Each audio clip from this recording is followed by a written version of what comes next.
Former president doing that. I'm wondering if there's been any reaction to what appears could be a change of power in the Senate.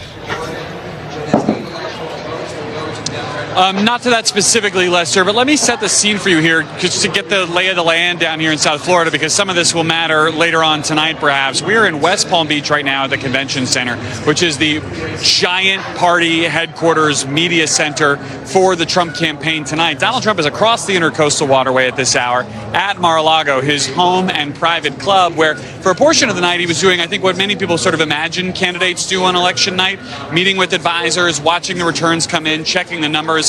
At some point this evening, according to multiple sources who are there and have laid eyes on him, he has transitioned into essentially party mode already, down in the ballroom at Mar-a-Lago, shaking hands, thanking supporters, participating in the celebration that has begun among his closest supporters, his family and friends, despite a race that remains uncalled. I'm also told, NBC News can also report, that he's in discussions with his aides and advisors about when he might make the trip across the bridge here to West Palm Beach to give some form of speech tonight. Now, we have been asking him about this day after day. Would he declare victory early? Would he rule out the possibility of declaring victory early? We all remember him doing exactly that in 2020 when so much of the vote remained to be counted. He has refused to take an early declaration of victory off the table, and it's our understanding now that conversations are underway for him to make some kind of address here tonight, regardless of where we are on the path to 270 votes.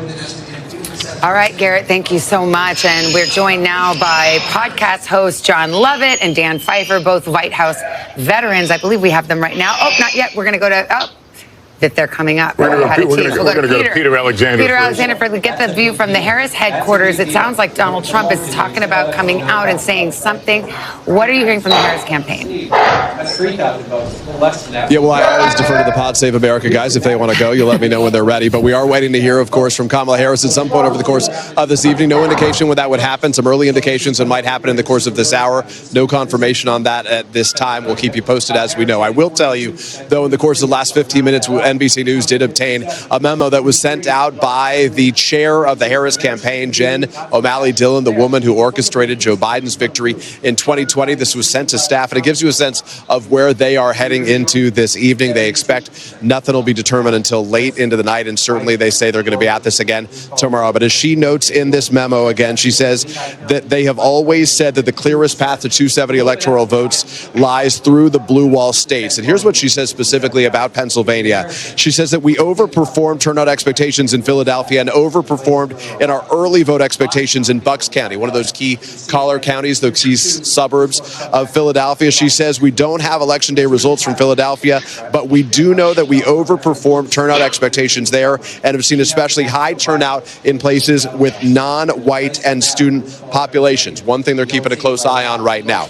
About Michigan particularly, they say the city of Detroit won't be reporting out until roughly midnight, but that they have seen strong turnout from early vote and election day voting in other parts of the state. And finally, in Wisconsin, where they're keeping a close eye on that blue wall, that they do not expect complete results from Wisconsin until tomorrow morning between 3 a.m. and 5 a.m. But the biggest takeaway perhaps from this memo is the sense that as the chips start falling, it appears that they are leaning heavily into the blue wall, which started and may be ending as their best path to victory here. In spite of some numbers that show they still have some ground to make up, there's still a lot of data out there.